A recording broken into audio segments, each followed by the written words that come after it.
আসসালামু আলাইকুম প্রিয় আইপিএল ফ্যান্স, কেমন আছেন আপনারা? আজকে জয়পুর স্টেডিয়ামে মুখোমুখি হতে চলেছে রাজস্থান রয়্যালস এবং গুজরাট টাইটান্স। বাংলাদেশ সময় রাত 8টায় শুরু হবে ম্যাচটি। তো এই ম্যাচে 5-5 জয় নিশ্চিত করতে চায় রাজস্থান রয়্যালস। অপরদিকে দ্বৈরথের নিরিখে কিন্তু এগিয়ে রয়েছে গুজরাট টাইটান্স। এবারের আইপিএল এ সবচেয়ে সফল দল কিন্তু এই রাজস্থান রয়্যালস। তারা 4 ম্যাচ খেলে 4টিতেই কিন্তু জয় তুলে নিয়েছে।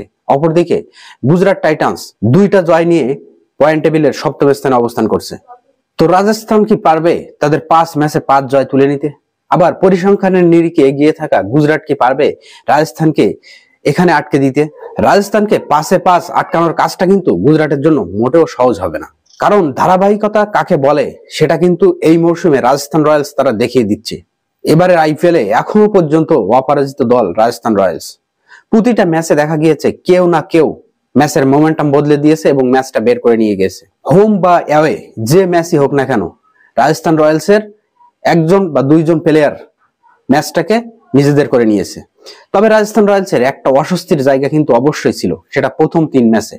প্রথম 3 ম্যাচে তাদের ওপেনিং পজিশন নিয়ে তারা কিন্তু অস্বস্তিতে ছিল, কারণ রান পাচ্ছিল না জশ বাটলার এবং যশস্বী Jaiswal.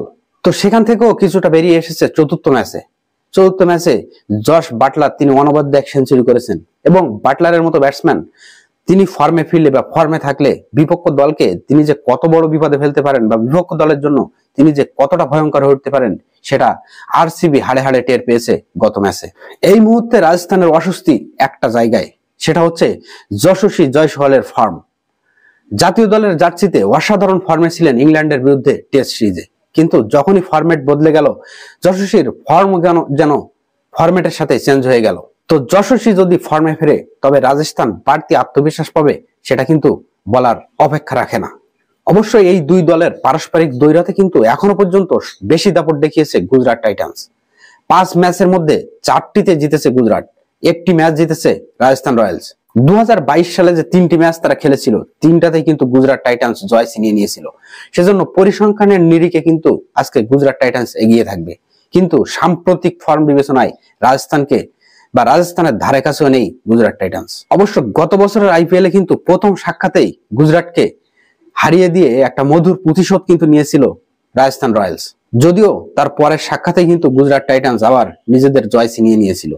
Kolkata Knight Riders Chennai Super কিংসের কাছে হেরে যাওয়ার পর এখন এই আইপিএল এ একমাত্র অপরাজিত দল রাজস্থান রয়্যালস।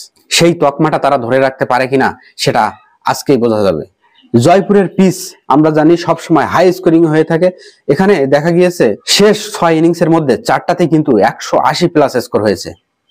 স্পিনাররাও এই পিচে সাহায্য পাচ্ছে, অর্থাৎ স্পিনাররা এই পিচ থেকে উইকেট তুলে নেওয়ার সক্ষমতা রাখে এবং এই স্টেডিয়ামের আশপাশের তাপমাত্রা আজকে 27 থেকে 30 ডিগ্রি সেলসিয়াসের ভেতরে থাকতে পারে বলে আবহাওয়া অধিদপ্তরের সূত্রে জানা যায়।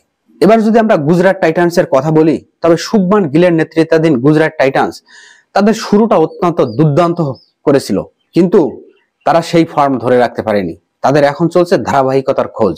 গুজরাট টাইটান্স শিবিরকে দেখে মনে হচ্ছে গুজরাট টাইটান্সের সবই ঠিক আছে, আবার কিছুই যেন ঠিক নেই। তাদের মূল সমস্যা হচ্ছে কম্বিনেশন নিয়ে। ডেভিড মিলারের চোট তাদেরকে অস্বস্তিতে ফেলেছে। অপরদিকে গত ম্যাচে কিন্তু ঋদ্ধিমান সাহা ইনজুরির কারণে খেলতে পারেননি। তো ডেভিড মিলার কখন ফিরবেন সেটাও বলা যাচ্ছে না। অবশ্য তিনি অনুশীলনে ফিরেছেন, আবার ঋদ্ধিমান সাহাকেও পরের ম্যাচে খেলানো হবে কিনা সেটাও সঠিক করে বলা যাচ্ছে না। যদিও ডেভিড মিলার অনুশীলন করছেন, কিন্তু তাকে খেলানো হবে কিনা সেই বিষয় নিয়ে ধোঁয়াশা রয়েছে। বিজয় শঙ্করের জায়গায় হয়তো শাহরুখ খান অথবা অভিনব মনোহর, এই দুজনের যে কোনো একজনকে খেলানো হতে পারে, এমন একটা আলোচনা কিন্তু শোনা যাচ্ছে। আবার কেন উইলিয়ামসনের জায়গায় দলে আসতে পারেন ম্যাথু ওয়েডকে দলে নিলে তিনি উইকেট কিপিং এবং ব্যাটিং এই দুইটাই করবেন। সেক্ষেত্রে গুজরাট টাইটান্সের একটা অ্যাডভান্টেজ থাকবে, একজন বোলার অথবা একজন ব্যাটসম্যান গুজরাট বেশি খেলাতে পারবে। অপরদিকে রাজস্থান রয়্যালসে আজকে চোট সারিয়ে দলে ফিরতে পারেন তাদের বোলিং এর একটা অস্ত্র সন্দীপ শর্মা। অপরদিকে গুজরাট টাইটান্সের মূল শক্তির জায়গা কিন্তু তাদের বোলিং। কিন্তু একটা কথা হচ্ছে, বোর্ডে যদি রান না ওঠে, অর্থাৎ ব্যাটসম্যানরা যদি স্কোর না করতে পারে, তাহলে বোলাররা বল করে বার কতটুকুই কি করতে পারবে। গুজরাট টাইটান্সের এখন ভরসা শুধু একটা জায়গাতেই, সেটা হচ্ছে তাদের পরিসংখ্যান বিবেচনায় তারা রাজস্থান ছাড়া ঢের এগিয়ে রয়েছে। রাজস্থানের বিরুদ্ধে বল হাতে দারুণ সফল আফগান লেগ স্পিনার রাশিদ খান। অবশ্যই এই মৌসুমে রশিদ খানের সেই দারুণ ছন্দ কিন্তু আর নেই, বা দারুণ ফর্ম কিন্তু রশিদ খানের নেই। তবে রশিদ খানের মতো প্লেয়াররা যে কোনো দিন ফর্ম ফিরে পেতে পারেন, যে কোনো দিন জ্বলে উঠতে পারেন, এবং তারা জ্বলে উঠলে বিপক্ষ দলকে ধসিয়ে দেওয়ার ক্ষমতা তাদের আছে। রাজস্থানকে 5-0 রুখতে এই রশিদ খানই শুভমান গিলের সবচেয়ে সেরা অস্ত্র হয়ে উঠতে পারেন আজকের ম্যাচে।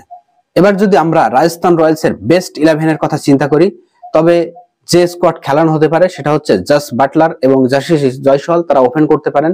সঞ্জু স্যামসন যথারীতি অধিনায়ক এবং উইকেট কিপারের দায়িত্ব পালন করবেন।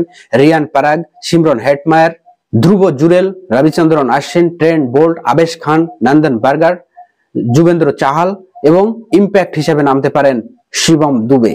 এবার যদি আমরা গুজরাট টাইটান্সের বেস্ট 11 বা বেস্ট পসিবল 11 যাদেরকে আজকে খেলানো হতে পারে, যে 11 জনকে, তাদের কথা চিন্তা করি, তবে অধিনায়ক হিসেবে খেলবেন শুভমান গিল, সাই সুদর্শন থাকবেন, কেন উইলিয়ামসন বা ম্যাথু ওয়েড যে কোনো একজন খেলতে পারেন।